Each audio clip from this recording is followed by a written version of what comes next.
So we arrived in the village looking for a place for our crew, and everyone was like, well, we live in our houses, we're not gonna rent our house to you, that's our house. So my name is Dea Gjinovci and I am a film director. La beauté de l'âne, the beauty of the donkey, is a film about returning to a small village in the middle of Kosovo, and the idea is to return there to create a film based on my father's memories of his childhood and to recreate the film with the villagers who live there today. And the idea is that we start making fiction scenes based on the past of the village prior to the war. So it's about understanding like what was lost, what were the memories that were lost, what was the materiality that was lost, and it's about reckoning with the sort of past that goes beyond what happened during the war as well. I came up with the idea of the film a few years ago when my father started sending us emails with short stories based on his childhood when he grew up in Kosovo. It was stories I had heard when I was a child that he had told us, and they were so cinematic and so beautiful that it felt like I wanted to transform them into a film. And that's kind of how it all started. So my father left Kosovo in 1969, so he was very young, he was about 19, and he had organized some of the first student protests in Pristina that were asking for the autonomy of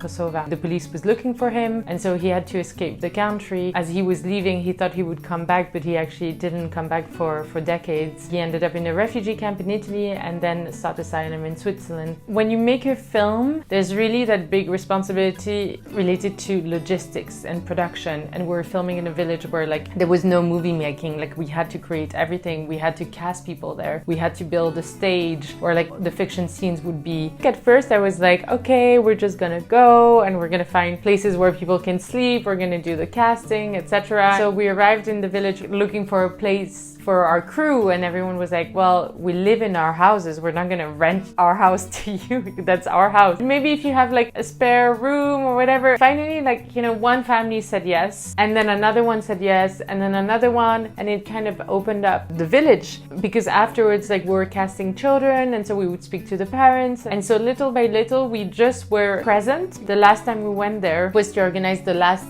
scene of the film, which is a wedding scene, and it was really beautiful because it really felt like a big wedding party. You had everyone like playing in the wedding, and then just behind the camera we really had an actual audience from the village. For me that was so powerful. You're in the middle of the village and you're creating a film, and everyone is invited to like come along and play in it. When we started filming, there was my father next to me, and it was memories from his childhood that we were playing. At some point I could see in his eyes like it just like this emotion that came through.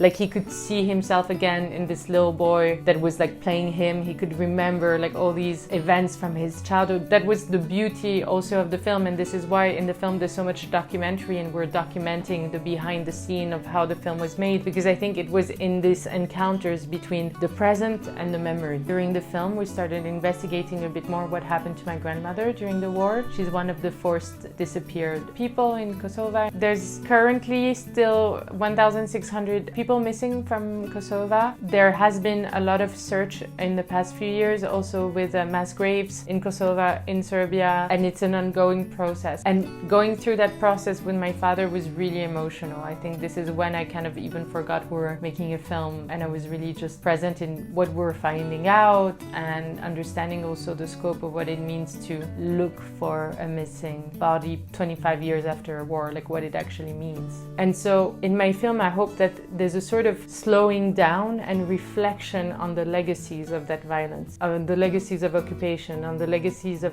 ethnic cleansing, on the legacies of like what it removes from the future of a country. Because it removes from the future generations. They cannot connect with their past anymore. Their past has been destroyed, has been disappeared, has been withheld. And so how do you connect? How do you redefine your identity? How do you grow and have a new direction as a country? Kosovo is such a young country. I mean, the average age age is like 25 years old, so there's so much going on, there's so many projects, and there's so much beauty in that activity. But also, people are looking for that meaning, they're looking to reconnect to that past. They know that, 90% of the villages have been destroyed, so that means that like what you could have found, family pictures, like clothes, furniture, any kind of tapestries, any kind of like legacies, like these have been erased, so you kind of have to reinvent, you have to change, you have to adapt to that. But the question is why? Like why do we have to live with so much loss? And I think that's kind of the reflection also of the film.